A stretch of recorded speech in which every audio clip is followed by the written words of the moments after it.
अस्सलाम वालेकुम students. Professor Aamir Afzal academic writing और APA स्टाइल के डिफरेंट जो जनरल गाइडलाइंस हैं उसके साथ आपके सामने।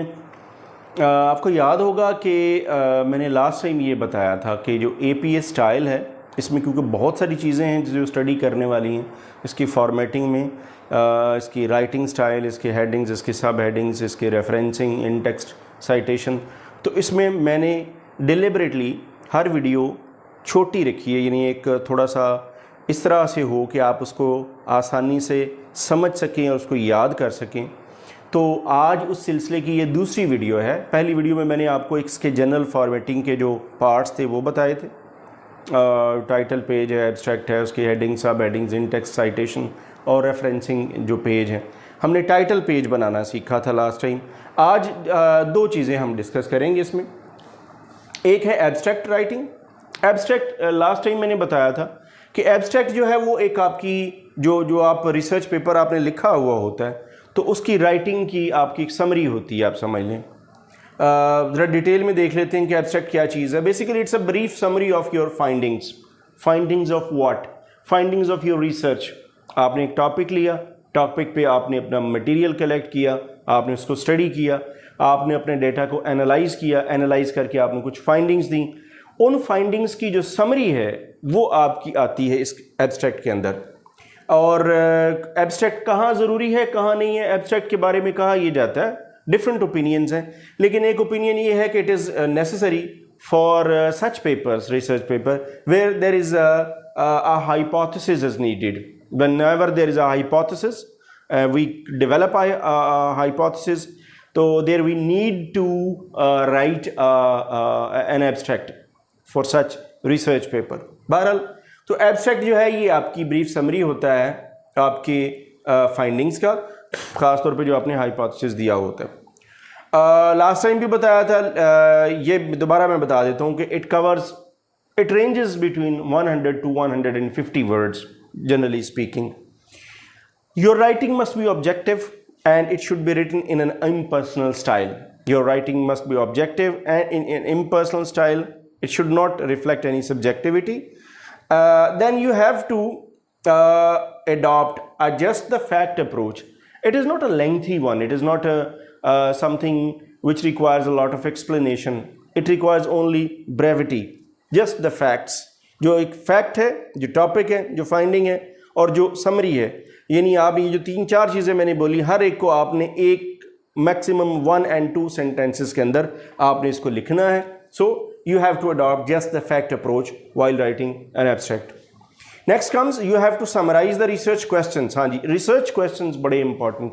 आप जब रिसर्च करते हैं तो आप कुछ ऑब्जेक्टिव्स बनाते हैं, ऑब्जेक्टिव्स के ऊपर की बुनियाद पे कुछ रिसर्च क्वेश्चंस बनाते हैं जिनके आंसर्स आपने उस रिसर्च में से लेने होते हैं। तो उन रिसर्च क्वेश्चंस के जो आंसर्स हैं, जो रिप्लाई है, जो आपकी फाइंडिंग है, वो आपने समराइज करके तो इसमें लिखनी है, finding in a few words. Then you have to briefly indicate how the study relates to prior research in the field. ये भी अगर हो सके तो आप शामिल करें कि जो आपकी स्टडी है, जो ये स्टडी इससे पहले की जाने वाली स्टडी से किस तरह से मिलती जुलती है, किस तरह से कंट्रीब्यूट करेगी। If it is possible you may write it in your abstract. Words के बारे में बहुत केयरफुल रहिएगा। You have to count your words and you have to squeeze your abstract within those parameters of as I told you 100 to 150 words. तो ये word count इतना होना चाहिए। सो ये सारी इंस्ट्रक्शंस आपने गाइडलाइंस जो हैं ये फॉलो करनी है वाइल राइटिंग एब्स्ट्रैक्ट। आगे चलते हैं। जब आप एब्स्ट्रैक्ट लिख लेते हैं तो आप इंट्रोडक्शन पे आते हैं और इंट्रोडक्शन से आगे आप बॉडी की तरफ चलते हैं। अब हम बॉडी में पहुंच गए हैं, जो तीसरा पार्ट इसका मार्जिन्स। आपने एक पेज है, आपका एक पेज है और पेज के अंदर आपने लिखना है तो left, right, top and bottom आपने कुछ मार्जिन छोड़ने हैं। आपने मार्जिन छोड़ के तो उसके अंदर टेक्स्ट, जिसे हम उर्दू में हाशिया कहते हैं, तो आपने एक मार्जिन छोड़ना है। वो कैसे करना है, पेज नंबर कैसे लगाना है, आपने कॉन्टीन्यूस पेजिनेशन आपने करनी है, पेज वाइज आपने इसका कॉन्टीन्यूस एक सीक्वल, आपने इसका एक सीक्वेंस बनाना है। तो वो कैसे बनाना है और हेडिंग्स कैसे देनी। हेडिंग्स के बारे में भी हल्का सा मैंने ये बताया था लास्ट टाइम कि एक प्रॉपर हेडिंग होती है आपके सेक्शन की, जब आप लिखते हैं एक हेडिंग और फिर उसमें कुछ सब हेडिंग्स भी होती हैं, तो उनको लिखने का तरीकाकार क्या होता है ये देखते हैं।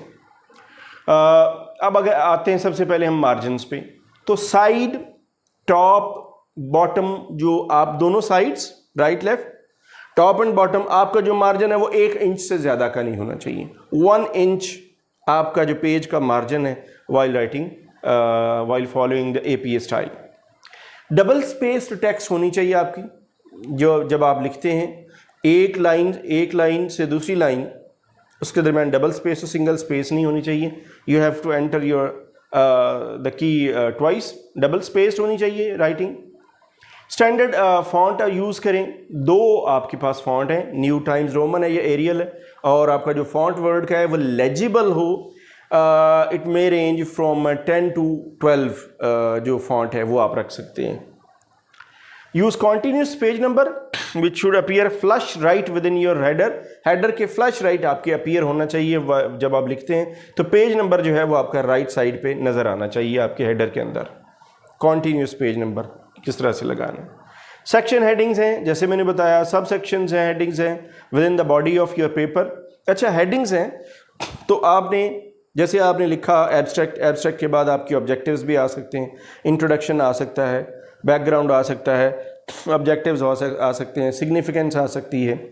सिग्निफिकेंस के बाद आप एनालिसिस पे आते हैं, एनालिसिस के अंदर या फाइंडिंग्स के इवन अंदर, तो आपने जब सेक्शंस बनाने हैं तो हर सेक्शन, अगर तो एक कंप्लीट सेक्शन है तो वो एक ही हेडिंग आएगी, लेकिन अगर आपके एक सेक्शन के अंदर फिर फर्दर आपने कुछ सब हेडिंग्स बनाई हैं, सब सेक्शन हेडिंग्स बनाई हैं, तो वो आपने उसको लिखने का एक तरीकाकार मौजूद है, वो हम डिस्कस करेंगे, तो उनको आपने इसी तरह से लिखना है। Within the body of your paper, so section headings and subsection headings within the body of your paper we use different types. अच्छा, आप फॉर्मेटिंग इसकी डिफरेंट कर सकते हैं, जैसे हम 1 लिखते हैं 1.1 हो सकती है, 1.1.1 हो सकती है, यानी जैसे जैसे हम उसको डिवाइड करते चले जाते हैं। आप डिफरेंट टाइप्स के फॉर्मेटिंग यूज़ कर सकते हैं depending on the level of information. Information कितनी ज़्यादा है और किस टाइप की है, इसके ऊपर डिपेंड करता है कि आप अपने सेक्शन जो हेडिंग है वो और सेक्शन सब हेडिंग कैसे लिखेंगे। सो ये जनरल हेडिंग, जनरल आप गाइडलाइंस थी 2 चीज़ों के बारे में आज की इस वीडियो में।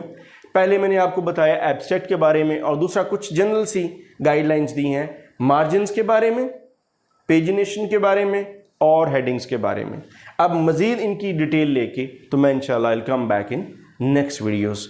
सो कीप वॉचिंग, और कोशिश कीजिएगा पूरे सीक्वेंस को फॉलो कीजिएगा, only then you will be able to understand the topics. Thanks for watching.